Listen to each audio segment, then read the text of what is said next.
New Thought Media Network proudly presents Having Courageous Conversations, where real talk dives deep. Each week we go beyond surface talk. We open our hearts, speak our truths, and dive into the stories that shape us. No scripts, no filters, just powerful, unforgettable conversations about life, purpose, healing, and truth. Join the conversation, because your voice belongs here. Please like, share, and subscribe.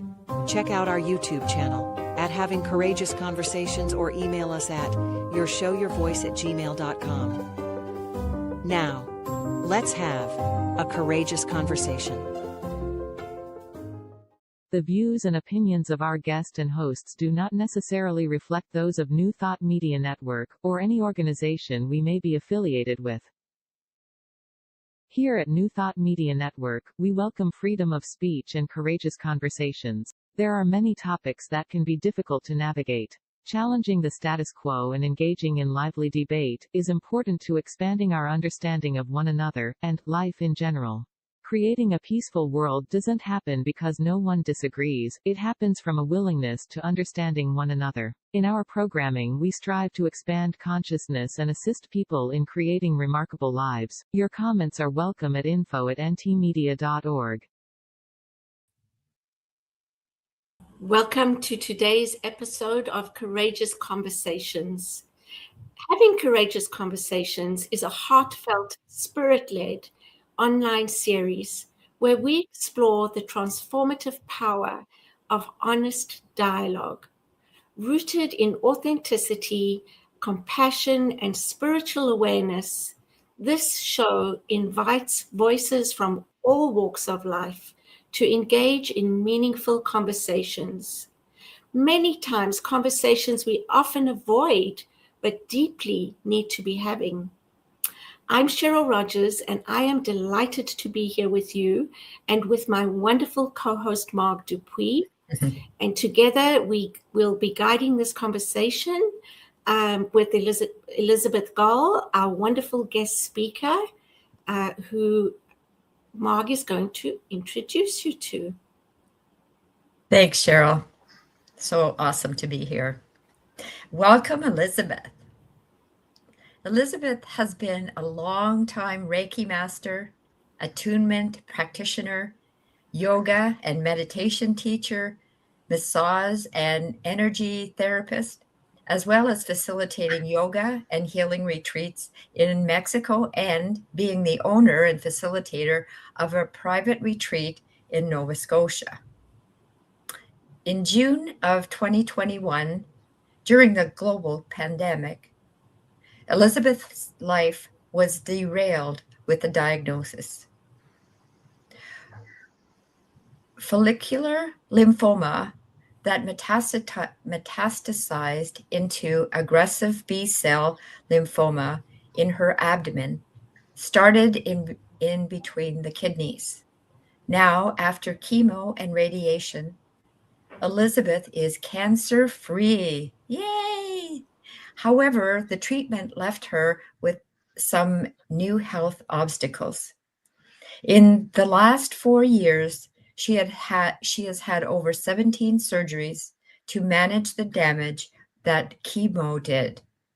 This has given her the opportunity to learn how to embrace and thrive in uncertainty, meeting each moment with open arms and heart, as well as cultivating a deeper inner listening to the small voice within. Cheryl, you're Elizabeth. Thank you for joining us today, for agreeing to be vulnerable and share your personal experience with Cheryl and I and a vast amount of other people. Welcome. Thank you so much for this opportunity to share. And I really feel honored and excited and a few butterflies in the tummy. So this is all good, right? Absolutely. Where would you like me to start? Do you want me to Marg, Did you want to share your feelings? Did you want to share about how the diagnosis or the treatment or wherever? It's wherever you would like to start. Okay, well, what my experience has been over these last 4 years, when I was in treatment, it felt like I was really taken care of and held in the medical system. And for me, it seems now that I'm post-cancer and 4 years later, these past 2 years have been really challenging, 2 to 3 years. It feels like I'm on my own, because I had the support, like a lot of support in the hospital going through the treatment. And then the treatment, it's great, it left me cancer free, but it did some chemical damage to my bladder. And the interesting thing is there wasn't even any cancer there. So anyways, I've had to have these surgeries every 3 months over the last 4 years. And that's been for me really challenging because of all the anxiety going into surgery, not even so much the procedure, but the anesthesiologist, because every time it's a different one and they're using different drugs. And so with these surgeries, I would prepare myself for one, go through it, and then I'm back home again and I have to recover. Mm-hmm. And so it's like I could never move forward because every time I started feeling good, I would be knocked down again. So I got the wonderful delight and experience of dealing with a lot of anxiety, a lot of doubt, lack of motivation, constant pain, and feeling paralyzed and overwhelmed before medical appointments or the surgeries. I was questioning my inner wisdom. I had a lot of doubt, and when the waves of uncertainty of not knowing what's next, or am I going to have to do this the rest of my life, all of these questions, it would just paralyze me, and I was exhausted. And that was going on in my inner world. In my outer world, I seemed pretty good. I was moving forward. And one thing that really helped me too is I'm a long-time yoga practitioner and teacher. And in the Bhagavad Gita, it says you cannot control the outcomes, but you can control your attitude and your alignment with right action or with Dharma, as well as not having attachment to the outcome. So another thing here was I was also, what my surgeons were wanting to do, I didn't agree with, and still don't.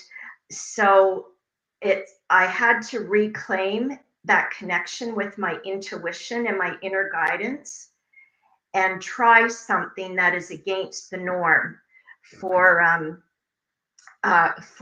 in the medical world with my particular situation.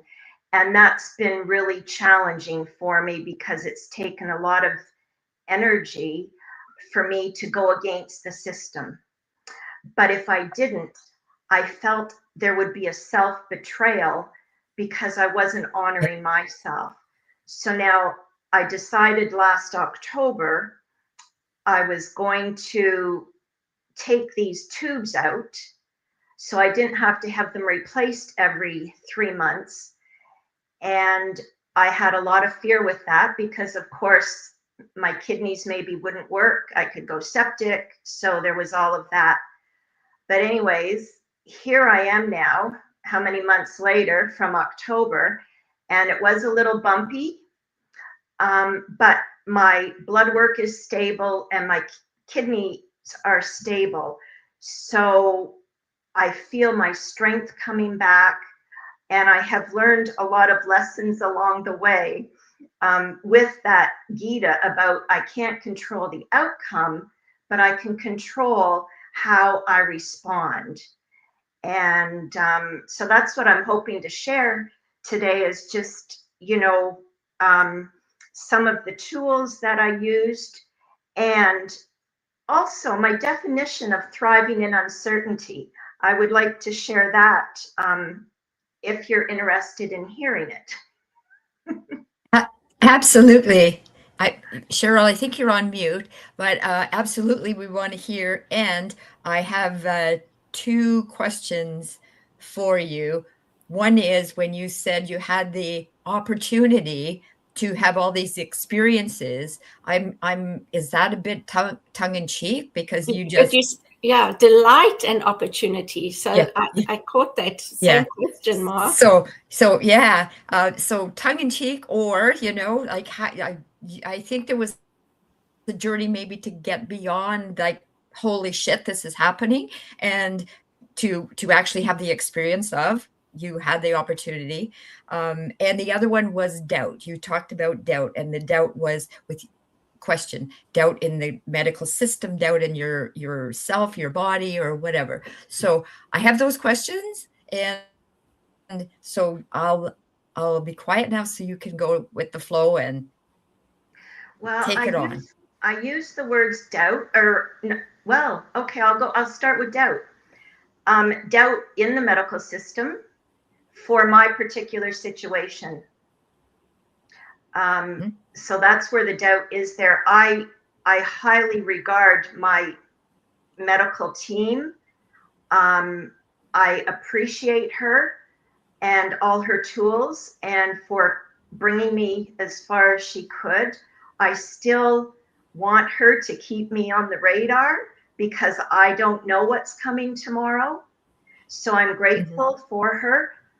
And then self-doubt is this really going to be okay for me to have these tubes removed? Mm-hmm. So it's really then cultivating that trust and faith, which is, it's a daily practice for me. And then the language I use about delight and I don't remember what the other one was. Opportunities. Yeah. Well, I feel all of this has been an opportunity for me to grow and learn. Mm-hmm. And I use the word delight rather than, I do use a lot of other words too. Thank you. There's a time and a place, and my partner, Larry, he has seen me in, I'm just sick and tired of being sick and tired. But at the same time, I don't know what it is about me. I'm more of glass full than glass empty. So sure, I get angry. But really, a lot of times I'm just hurting myself, because I don't want to feel the anger, because then my body is stressed. And not saying I don't feel the anger. I do feel the anger, but usually for me, underneath the anger is the fear. So if I can go to the fear and the grief, and then, the grief is under there. So usually through this journey is I would feel the grief, because for me, that was at the core, because I'm letting go of so many ways that I knew I used to be. Mm-hmm. Right. Yeah. And I think that you said something about, for you, underneath the anger is fear. And I think that's for everyone. Angry people are coming from a place of fear. So I just wanted to share that, just from the books that I've been reading and things like that. And I love your honesty about that. It's both and. How you appreciated the medical system, and then at a point, you followed your intuition, basically. And so I'm keen to hear what that alternative was. The alternative that the medical system wanted? That you wanted, what they wanted and what you did. Okay. For the last 4 years, I don't like to use the word fighting, but I've been very determined not to have my bladder removed. They've been wanting to remove my bladder and put tubes and bags on the outside. So I believe that my body could heal. I believe quantum medicine and yoga practices, meditation practices, energy work, therapy, all of that. And it took a lot of energy. I realized after 4 years how much energy it took for me to hold on to my body parts. Now, having said that, down the road, if it needs to be that, if my kidneys aren't functioning, then that may be an option. But right now, I'm having good quality of life. I feel strong and healthy. And not having those tubes, they call them stents, but I call them tubes, flopping around in there, and they were causing me a lot of pain every day. And other things, it was like having a urinary tract infection. So I don't have that now, so I'm really pleased that I had the strength to trust myself.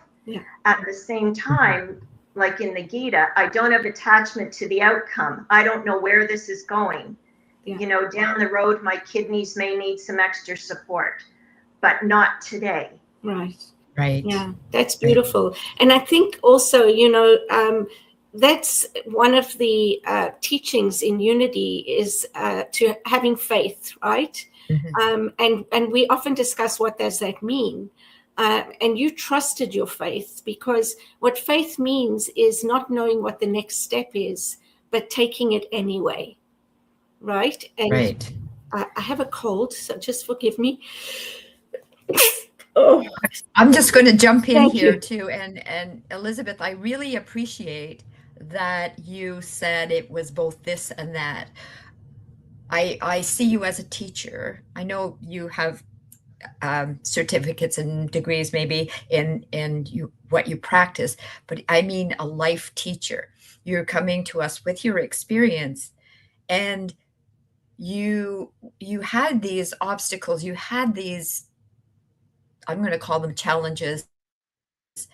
You faced them, you felt what you felt, and you were able to see a bigger picture.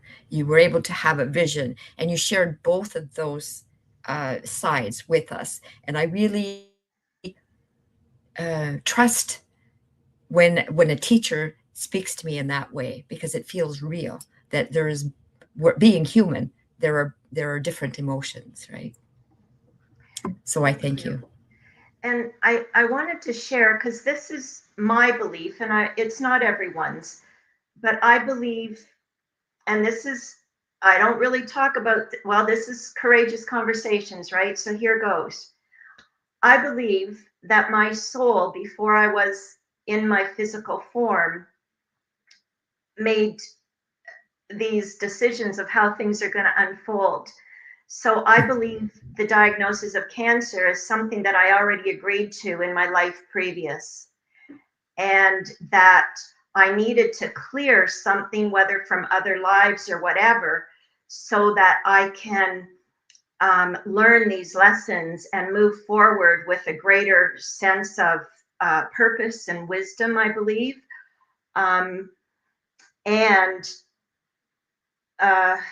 What was I going to go with this?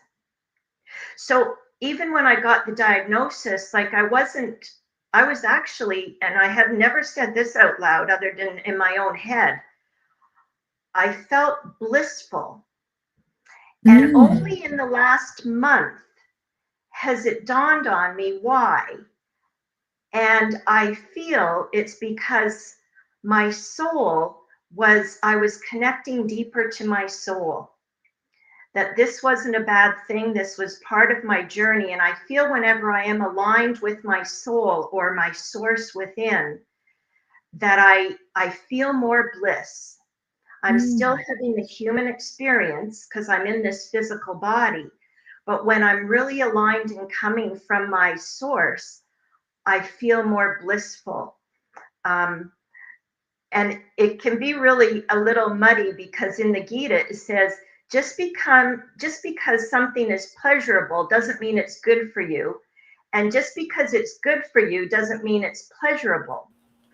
But if I come from a place of living from my soul, knowing that going through that experience that I did and still am, it may not always feel good, but on another level, it's the right thing. It's pleasurable.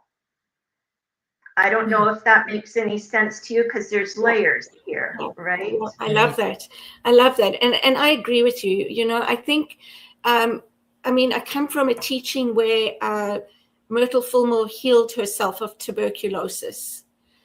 And I believe that maybe that's their journey, that's their path.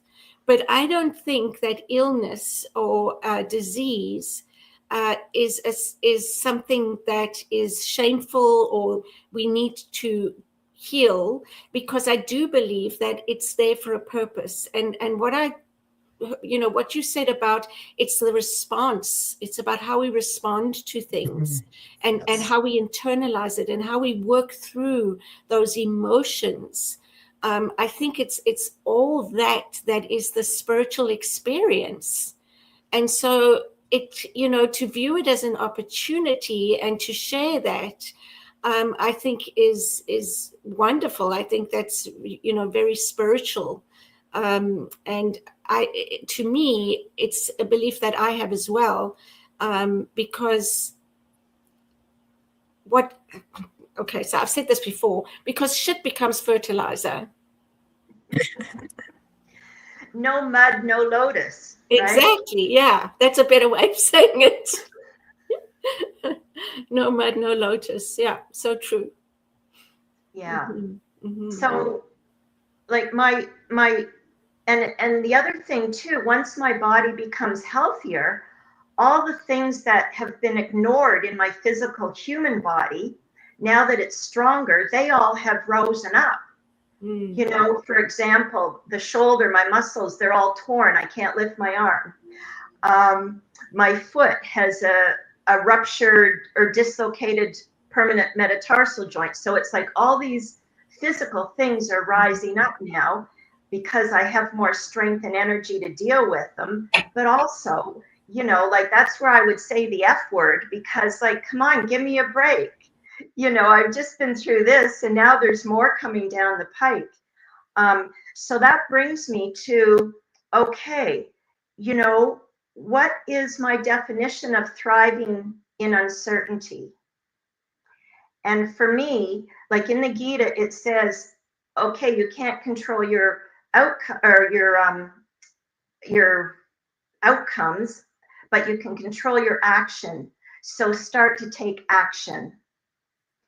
And so my definition of thriving in uncertainty is maintaining a stable state of well-being while improving on my progress. And then to unpack that a little bit, it's having a peaceful and contented heart and mind and making progress. So making progress is the action. And I ask myself, well, and it's also like getting all my ducks in a row. What needs to happen today? Mm-hmm. But before that, and also what are my goals and visions for myself now in this new body, this new time of life, and it's not just cancer. It's just, we're always in a new stage of life or new situations. It's not just people dealing with an illness. There's so much uncertainty in the world in general and change. So that's basically my definition, is maintaining a stable state of well-being while improving on progress. And keeping them achievable, keeping the daily goals achievable, and anything else is a bonus. So, asking myself, well, what action can I take today? So because my body was just incredibly fatigued and lack of motivation, not just physically, but mentally, and it just sucked me dry of my motivation or enthusiasm or zest for life. So I learned to do my meditations laying down, listening to guided meditations, guided yoga nidras, which was really difficult for me because I've always been one to get out of bed early and go and do my practices. So I had to really surrender and accept a lot of these new ways of doing things and discover what the new way is. And I've also realized that surrender and acceptance, I think those two words can kind of go together. They don't mean that you're compliant, complacent, or passive. Basically, once one surrenders or accepts, it means you're open to possibilities, and I've let go of that inner struggle. So that's something that I've really been, working with is more about the surrendering and accepting and be open to possibilities. Like those three things go together. And then there's a way forward, to cultivate that inner stability in uncertainty. And for me, it's through the body, it's breathing, connecting with my body, because it felt like before all this happened, I had all the pieces of the puzzle and everything was whole. And then everything got blown apart. So now to put the puzzles back so I can be whole again. And what does that look like or feel like? Because everything's so different. Yeah. And to practice those, to me, they're spiritual concepts, everything you've spoken about: surrender, acceptance, the things that you worked through and how you worked through them. I think a lot of us those of us who are fairly healthy take some of that for granted. And we don't really understand what it means until we put in a position that this is the work we have to do. Whatever that looks like, it doesn't have to be cancer, it can be anything else. But I think I think it's human nature that until we face certain things, we can talk about it, we can understand it sort of intellectually, and maybe, yes, we've worked on, having those principles within us. And yet, do we really until we're given the chance to practice them? Absolutely. Yeah. So, yeah. And so what you've said about delight and opportunity is where I see that being the experience, the benefit that it's brought you to where you are now. Right. Yeah. Is your partner Larry on a similar journey, Elizabeth? Absolutely not. Absolutely not. However, he will listen to everything I say, and he will support me in any way that he's able to. But Wonderful. He is not into my woo-woo stuff. Well, we can talk more about that in a moment, because it is time to take our halfway break. And don't go away. We'll be back with more of our conversation with Elizabeth in just a moment. Please help us say thank you to all of our organizational sponsors, including the Hefferland Foundation, Affiliated New Thought Network, International New Thought Alliance, Science of Mind Archives and Library Foundation, Center for Spiritual Living Denver, Center for Spiritual Living Midtown, New Thought, Philadelphia. Center for Spiritual Living United Life, Sunshine Cathedral. Planned Happiness Institute, Summit Center for Spiritual Living, One Heart Retreats, Universal Joy Center, Unity Kitchener, Unity Spiritual Center, Ottawa, Home Center for Spiritual Living, Satya Center, Begin Within Ministries, Center for Spiritual Living, North Jersey, Unity of Savannah, and the Center for Spiritual Living, Seattle, as well as all of our individual donors. On behalf of New Thought Media Network, thank you, and please like, share, and subscribe. New Thought Media Network, come be you.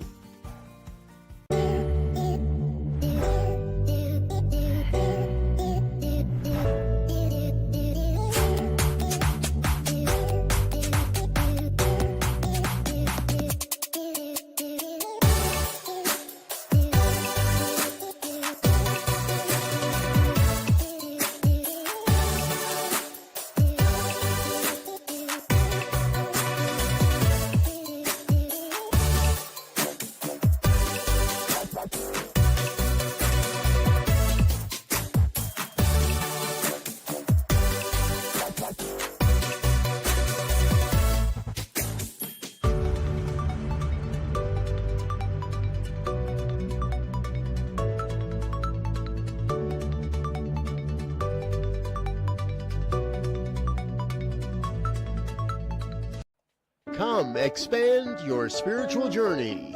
Join us for Just the Talk, Sundays, 1 p.m. to 6 p.m. Mountain Time. Experience Unity Kitchener and Ottawa. Center for Spiritual Living Midtown, Center for Spiritual Living Denver, Unity of Garden Park, New Thought Philadelphia, the Sunshine Cathedral, Unity of Savannah, and the Om Center for Spiritual Living. Come unleash your spiritual potential with New Thought Media Network. Well, welcome back. Thank you for staying with us. And we're excited to pick up with Elizabeth. Mark had asked a question about her partner, Larry, being on the same page. And Elizabeth, you just started sharing that you're absolutely not. So how do you navigate that with him? Okay, I'm going to rephrase that. I might have been a little too overzealous there. He is tuned into energy work. He goes for acupuncture, different things like that. He practices yoga, but only when I'm teaching, which is still good. And he has his own way of spirituality. So I'm very right brain and very expansive and maybe a little bit out there. And he is the Capricorn, very grounded, he's into the science. So really it makes for a good combination, even though it's frustrating sometimes because I'll say, well, this, but then he wants to see it from his smartwatch. For instance, he's wonderful. We went to a sound bath meditation, and even though we know for years the benefits of the nervous system and on the heart and everything, he really got it when he could look at his smartwatch on his wrist and say, oh my gosh, my heart is in the resting level. So it's an interesting journey. I wouldn't want to be with anyone else at this stage of life. We do have lots to talk about, and he helps to keep me grounded as well. Because I can be quite expansive, but I'm pretty grounded as well, though, too now. That's wonderful. Yeah, you complement each other is what I'm hearing, and I can relate to that.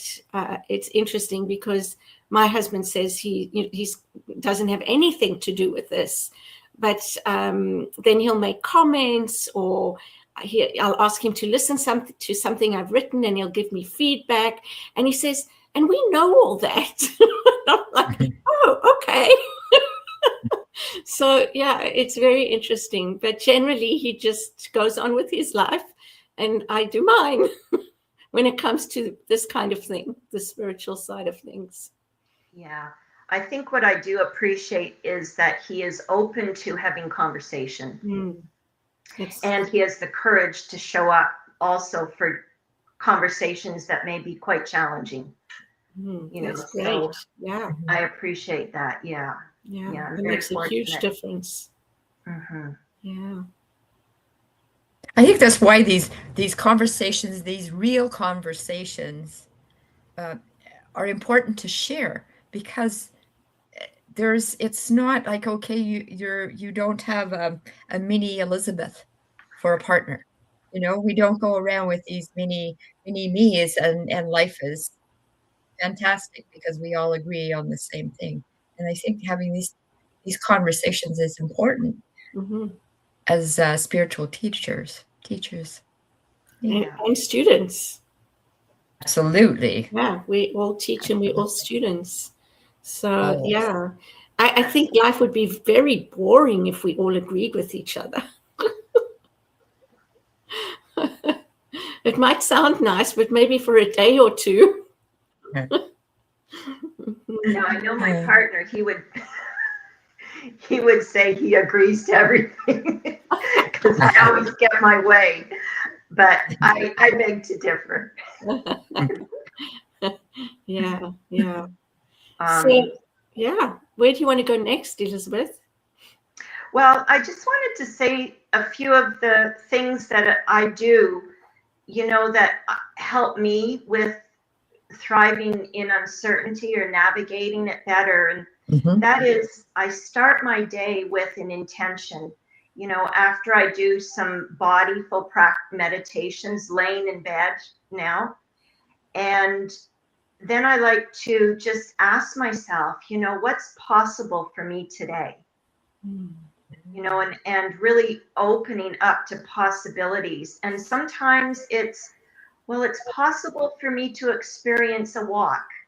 It's very simple. It's not rocket science here. It's very simple, but it helps create a foundation, I found, or asking myself, it's really about a lot of self-reflection and being curious, like asking myself, okay, what small action can I do today that will support my well-being?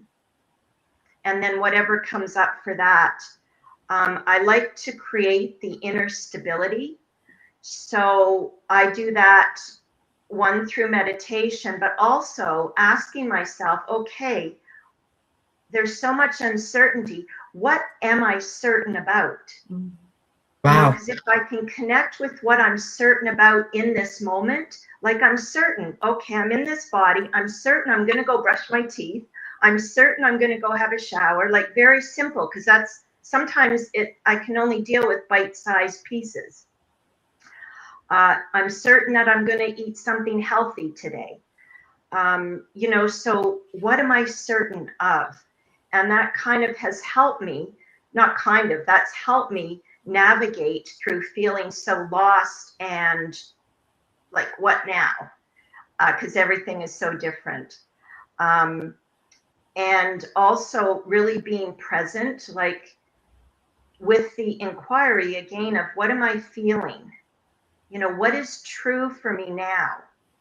And I had to really work at this the other day. Last week, I was having a really difficult day, and nothing was working. All of my tools, nothing was working. So I just had to sit, or maybe I walked and just asked, okay, what am I feeling? Like I didn't even know how to eat that day. These are the things the waves that come up and paralyze me. So, and partly because my mind is saying, well, you got to eat breakfast. It's breakfast time. Yeah, but I'm not hungry. So for me, it was really cultivating, okay, Elizabeth, what are you feeling like now? Well, I just want celery juice. not everybody's cup of tea, but it's something I do for my well-being. And that's all I wanted. I didn't want to eat any breakfast. It's delicious, actually. And it's beautiful and green, and then I didn't eat my breakfast until like after lunch. But that's just a way that I'm learning, like, what's true for me now. Just because everybody says, oh, I better eat breakfast now, but I wasn't wanting breakfast. So it's these simple things of what is true for me now. And I think that's, I think we can all use that just to be more in touch with what we're feeling. Like, how often have I said something that I'm not really feeling at all, just out of a knee-jerk reaction? So the more that I can take time to feel what's true for me in this moment, then it gives me the opportunity to just allow those grooves in my brain to get a little deeper with being in tune with my body, myself, my heart, my soul. Yeah. I think that we should be like that from the day we are born.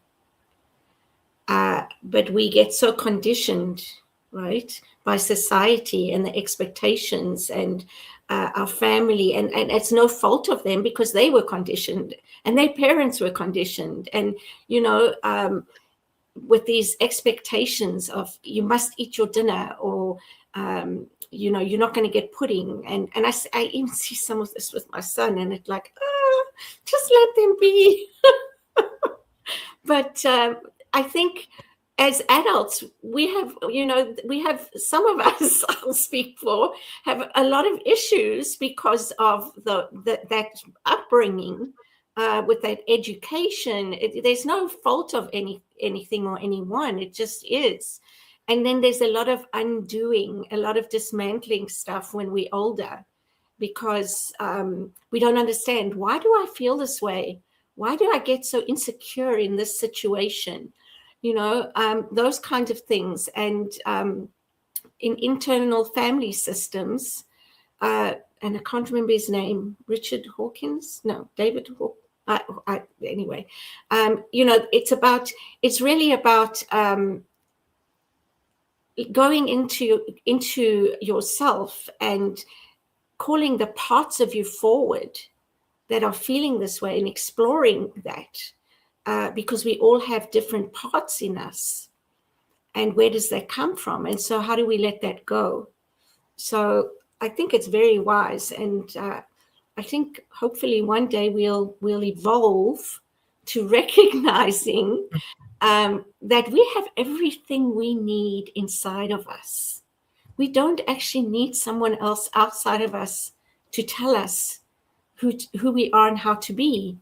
I think love is very important. And yes, sometimes for safety's sake, we're there. And I think we could be doing things a different way. So, yeah, I agree. Yeah. And, I think different stages of life too. Like, I mean, as I said, I had a real grasp on who I was before, and my inner connection and living with my soul in this body. And then through these last few years, like being this whole different body, and I mentioned this before in the other podcast about treatment, felt like everything was stripped away and all that left was my essence. So, but really, isn't it wonderful? Like in yoga, every time we begin a new class, it's like coming with the beginner's mind, or each new day with the beginner's mind. And there's such value there, because if we can let go of all those old beliefs, those old conditionings, but first we have to identify them, and being present, being curious, where is this coming from? Is this what I'm really feeling, or is it my mind telling me this, that I should, and I don't even like the word should in my vocabulary, and then be present, be curious, and living in possibility. There was one other thing I wanted to say. I'm just going to get, because this keeps bubbling up for me. I'm feeling AI gets a really hard rap these days by a lot of people. And I need to put a little shout out there to AI for me, because before this year, I did all kinds of research on finding my diagnosis, which what the diagnosis is chemical damage to the bladder, the lining of the bladder, a chemical damage. I couldn't find anything on anything what I was going through. But now we're in 2026 with AI and ChatGPT, which I know you got to know what you're doing. But for me, it has helped me in educating myself to ask educated questions to my surgeon, to my doctor, to my, other like I put in my situation and what is a good question to ask for my situation. And it's been giving me really good advice. Mm-hmm. I just want to put that out there, Mm-hmm. because I know I've said it to a few people in my circles, and they were surprised because they've only heard or had bad experiences. I think you have to really be a free thinker and have a good bullshit barometer to know what's right and wrong for you. Like I check in with myself, and does this resonate with me, this question? And the questions I found have been really helpful for me to get clear before I have my appointment with my urologist or my doctors. So I just wanted to say, I don't know if any of you have had any experience like that. Well, I do use ChatGPT. I've just started, I haven't really delved into Copilot. But yeah, and sometimes ChatGPT will say something and I'll challenge it and it says, "Oh, you're right. Thank you for bringing that to my attention." But, or I'll say, you said this, or you didn't give me what I asked for, whatever the case may be. But I do see the value in it. I really do. And I think that it's not going away. So, we need to get used to it. I do think that just like anything in life, there's a dark side and a light side. And it's the same with that. It's the same with the internet. It's the same with all these other technology things that have come into our lives. So to be able to use it and to use it wisely and to use it with right intent, I think is what's important. Yeah. And keeping the human aspect of it too, so that it's not a prescribed or whatever that's coming out of one's mouth, right? But I think it certainly has value giving knowledge, that's for sure. It is 10 minutes before the end. No, is it 10 minutes before the end of the show? And Elizabeth, I want to have an experience that you suggested that you might share with us today. And so if you're still up for it and the timing is right, please feel free to share. Okay, well, I thought I would just give a little grounding practice that we could do, and it'll be brief. And I just invite you to, it will be similar to a meditation where we go inward and feel our bodies and our breath. And it's just a little breathing exercise within our body.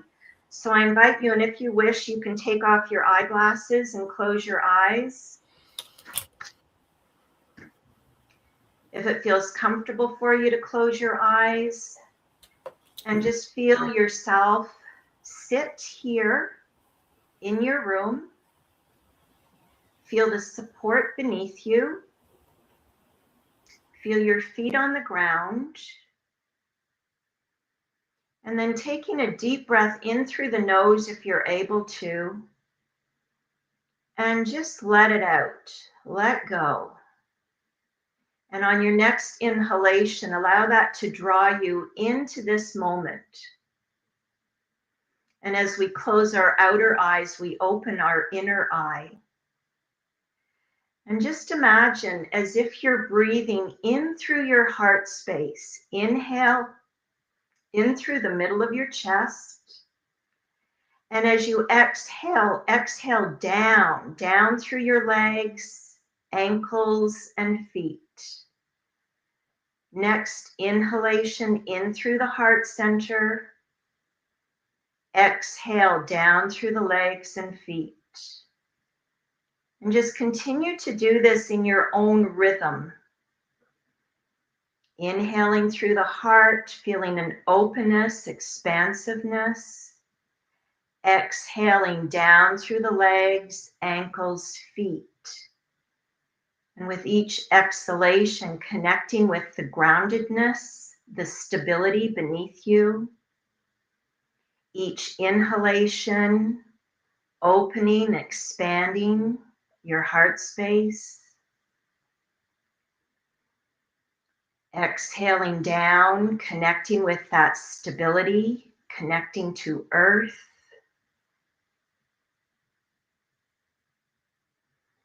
And from this deeply rooted place, you may feel trust, ease, and maybe even some excitement as you move into your day. As you inhale, feeling your heart open and expansive. Exhaling down, feeling grounded, rooted.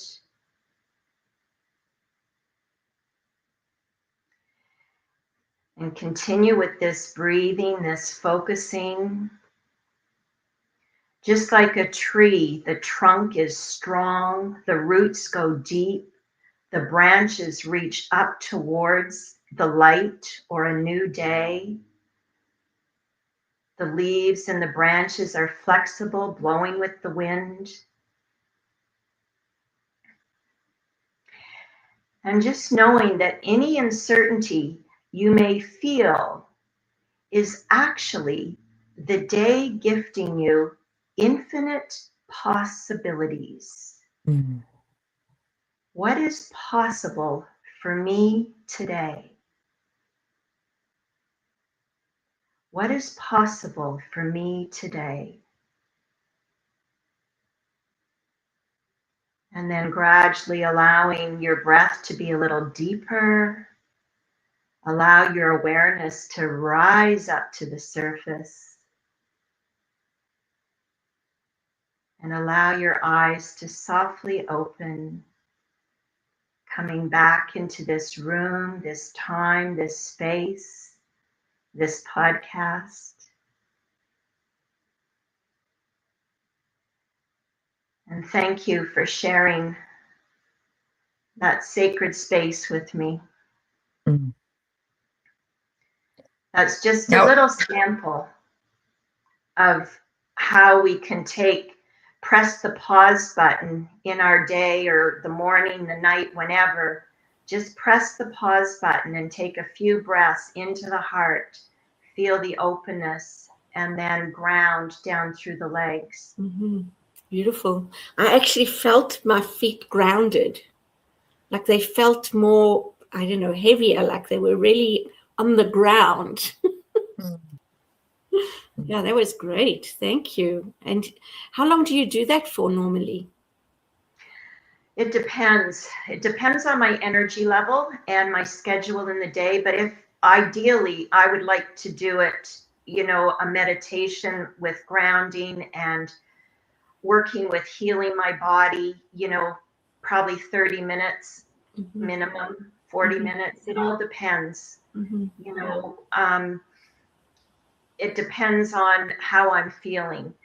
But for anyone who says they don't have time, I invite them to just take time. For me, it's giving myself permission and valuing myself. I feel with this, we're coming into we're in the year of the fire horse.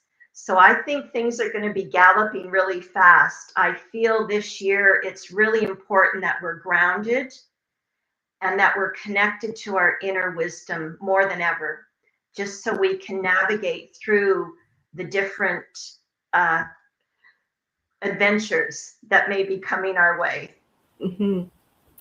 Yeah, I agree. I've been listening to some of that stuff as well. And apparently March, July, and November are key months this year. And it's going to go quickly. And it's not going to be easy. And, that's part of going through change. I like that you gave us a little sample, Elizabeth. I'm grateful for that. And what I heard Cheryl said, that even just in those few moments, she felt her feet were grounded. And so you talked about time. If somebody is saying or feeling they don't have time, there's an impact on just a few minutes. So I hope people will allow themselves that few moments of time. Yeah. And I just, go ahead. Sorry, Elizabeth, for someone who often says to myself, I don't have time, or whatever the case may be, I know that I can make the time. It's just an excuse. So I think that's probably for everyone. We can all make at least half an hour for ourselves. I mean, what's more important than that? If we're not working on ourselves, how can we be there for others? Well, and I feel the world really needs people that are rested, people that are calm, people that have a deeper connection to the earth, through grounding. I see so many people, and I catch myself sometimes, my shoulders get rounded and I can feel kind of constricted, whether it's a wave of fear or whatever, maybe someone said something or whatever. But if I can just breathe in and feel that expansiveness through my heart center, this is where we give and receive love and peace. And it's amazing if you study, Heart Math Institute, just the electric magnetic field that comes from our heart, but yet at the same time, stay grounded in our body, down through our legs, our feet, feel the earth. Going walking in the woods and see what the trees, what their message is. This is something that I do. Yeah, it's beautiful. Yeah, trees, they're so amazing. We're learning so much more, right, about trees, about plants, about animals, and just how connected everything is. Absolutely. We watched a video yesterday on animals and the humor that they brought to us, and connection. And I see that we have less than 3 minutes left to the show. Elizabeth, what would you like to leave our viewers with? Any particular message? Or I think I would like to leave the takeaways of navigating uncertainty. What is it here? Uncertainty and possibility go together. Be grounded, find stability, live with possibility, be present. How do you feel? Gratitude. We didn't even speak of gratitude because so much of us are aware of that already, but it does actually change the nervous system when we practice it. And then the another one too is connection with community, connection with others. I find that's really important. What I like to do too at the end of the day, I like to just ask myself, what's one thing that I did well today? Good question. So living life more consciously. Yeah, and that also helps us appreciate ourselves. Yes. That's great. Yeah. Yeah. Wonderful. Wow. Cheryl, take away. I've just, this has been wonderful. I mean, what did you say? Uncertainty is possibility. Like all these things, I think are just so true. And I'm going to listen again so I can write some of that stuff down that you said in the middle as well. So it's been fabulous. Thank you so much for joining us today, Elizabeth. It's really been a wonderful, deep conversation, and I appreciate that. Thank you. Likewise. Thank you for having me as a guest. It's been fun and informative and fun to chat and have these conversations. Wonderful. Deja's going to take us out of the studio and just stay with us because we can be behind the scenes. Okay. Thank you, everyone. See you next See you week. next